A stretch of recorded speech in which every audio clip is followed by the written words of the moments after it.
So this is rafter with no math. Hey guys, welcome back to the channel. Today we are still working on the shed in the shop, and hopefully by the end of this video we will be at the customer's house installing the shed. Because I hate doing math. The best way I've figured out to figure out the roof pitch is to either build your floor if it's small enough, or lay out part of your floor, and then I can lay out exactly where the ridge beam is going to be, and I can make my rafters just by scribing it, which is way easier than math. So these blocks will be our band. A tiny bit of physical labor saves me a lot of time doing math, and a lot of guesswork, because I know it's going to be right, which even if you're really good at it, you can still get the math wrong.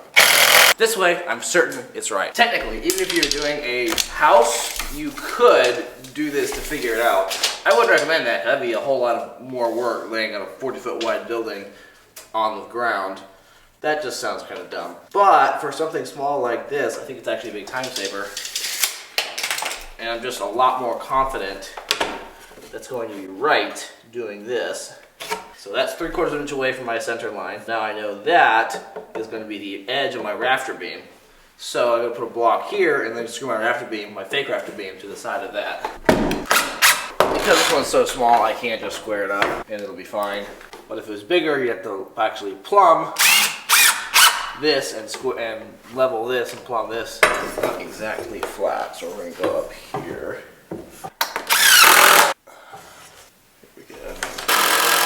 The roof is actually just going to be 3.5 feet to the peak.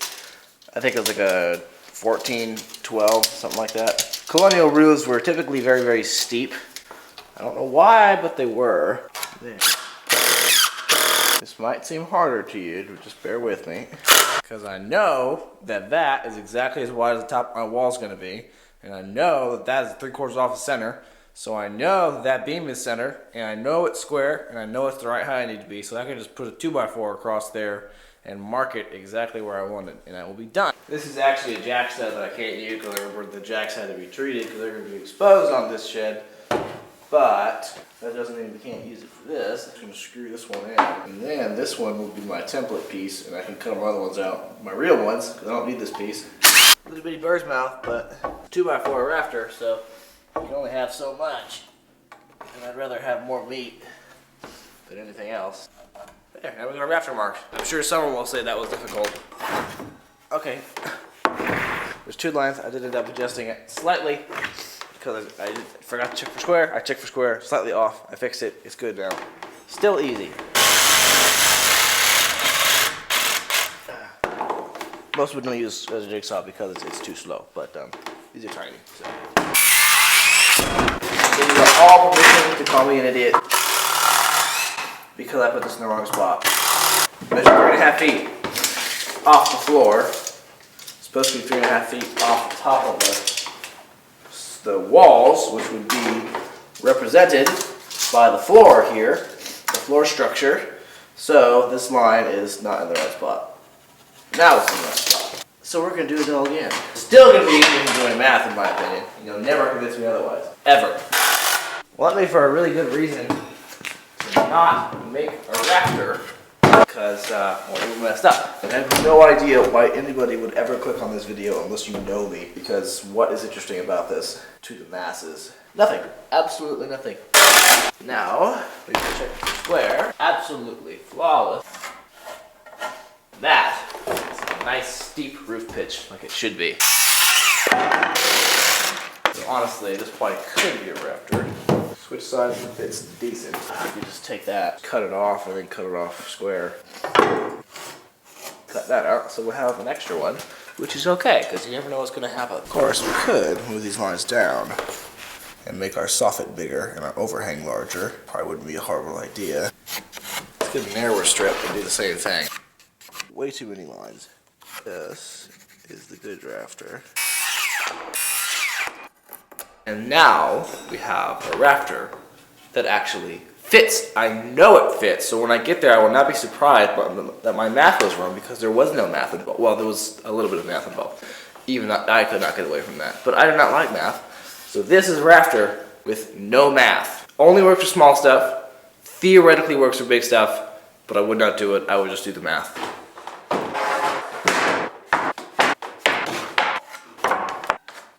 Now let's turn this into rafters.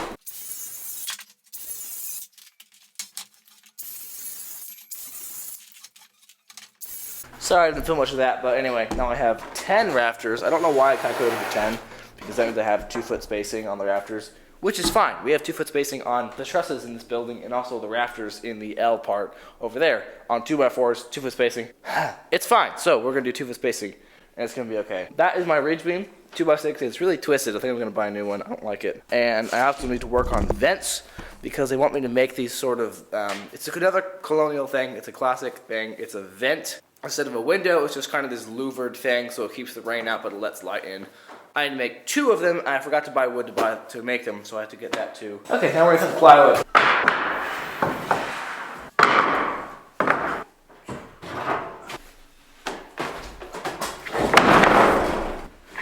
Cool thing about this plywood is it's exactly 4 feet wide, and my floor is exactly 6 feet wide. So if I cut this sheet in half, it's also exactly 8 feet long. All I have to do is split it in half and discard half, and this half, when added to the other piece, will be exactly 6 feet, in which case it will cover the entire floor, which is pretty cool. There's a small gap in the floor. Even if there is a gap, well, I know it won't be a problem.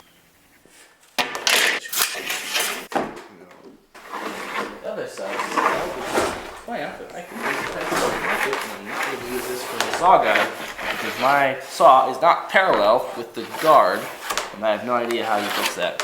So I just eyeball it.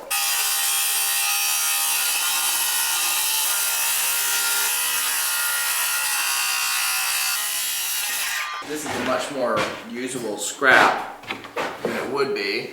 Not that that matters, you should be thinking about the project and not the scraps, but it does make it nicer to have a 8-foot by 2-foot instead of 2 4-foot by 2-foot pieces. So that works out.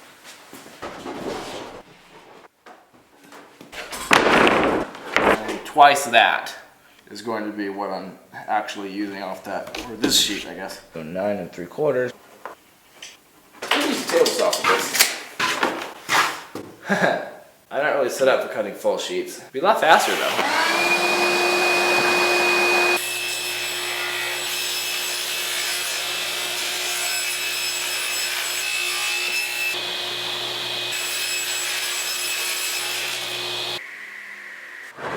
Well, I bought these 2x4s because I remembered I have to have trim around the door.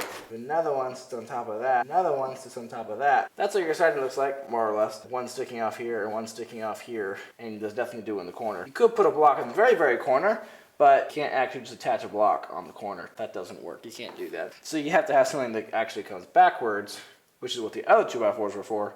But when you come to a doorway, and that trim sticks out 1.5 inches, and that way when your siding comes around on the sides, it just hits that trim.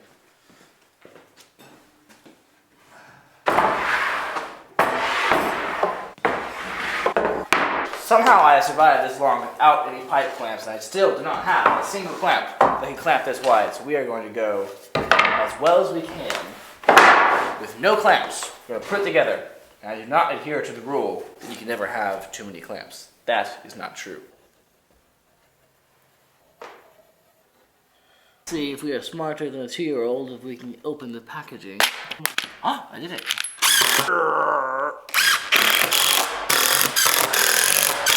Now we come to the actual reason I have these things, which is to keep this from being a problem.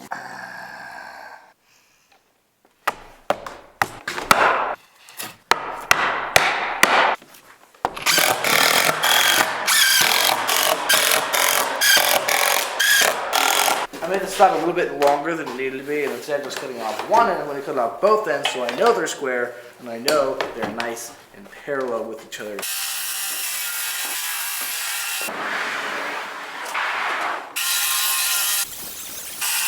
Even though I'm not actually painting this entire shed, I'm going to give one coat at least on this door, just to make everything easier later for whoever does paint it.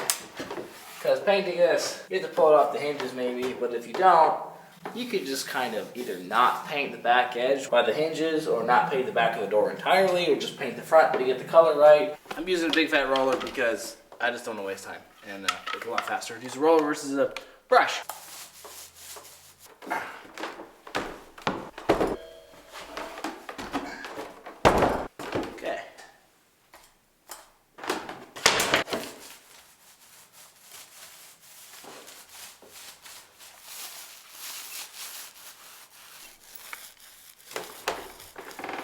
one prime door, even though it's not actually primer, it's just paint, but whatever. I'm gonna use one of these to about square.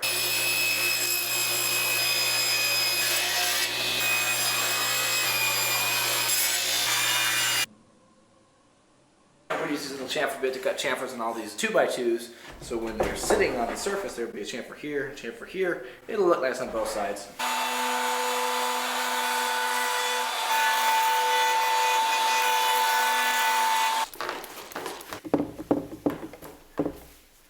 Jack stud goes as high as the door. Header sits on top of that. King stud is next to that. Top plate's up here. Whatever your cripples are in there. Bottom plate runs to here. Normally, Jack and your King hit the bottom plate. In this case, we're actually going to be chopping that out. And the Jack's going to run straight through. The Jack is going to be treated. And our trim is going to sit halfway up the Jack. There's also going to be a block up here. That's going to be part of our trim too. And our trim's going to hit that halfway. Hit that halfway and go backwards. It looks really confusing, but the Jack is not going to be a normal Jack. I'm going to work on these colonial windows, and I don't know how to do it.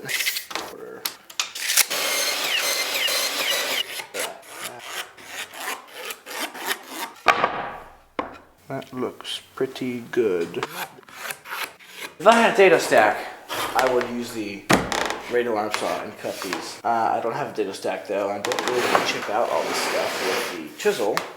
Though I could, and I could still do that. I may at least make some cuts and then use the router. Anyway, I think we're going to start with the radial arm saw. I've got it set to cut 3/4 or 3/8 of an inch away from the table right now. We're going to go the other way. Plate in there. This is fixing to be real sketch. So let's try it.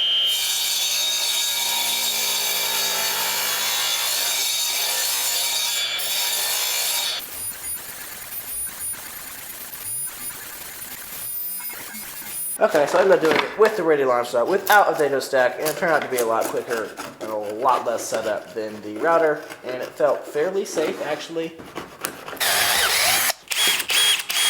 Anyway, I'm going to cut 45s, so on the back it'll be flush, because I want to set a screen into the back, so bugs can't get through. Chamfer the corners, because it looks nicer that way. Okay, I wasn't filming any of that, but I put it together. It looks great. We're going to glue it the second side and put that on too, because you got to have two sides to a vent. Life lesson there. I'll say I never taught you nothing.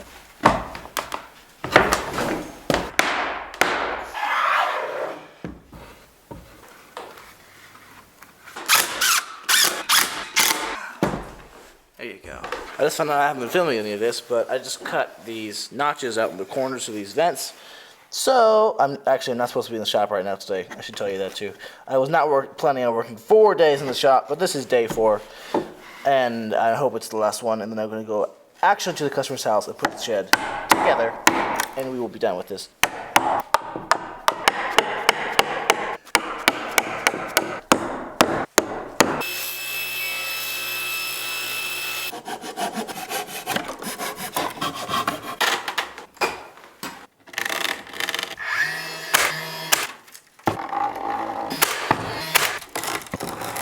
Okay, I rarely do this, but I'm going to scrap this entire idea. This is going to be way too hard to paint, so I'm just going to actually destroy all the stuff I've been working on for the past couple hours, because I didn't think about it.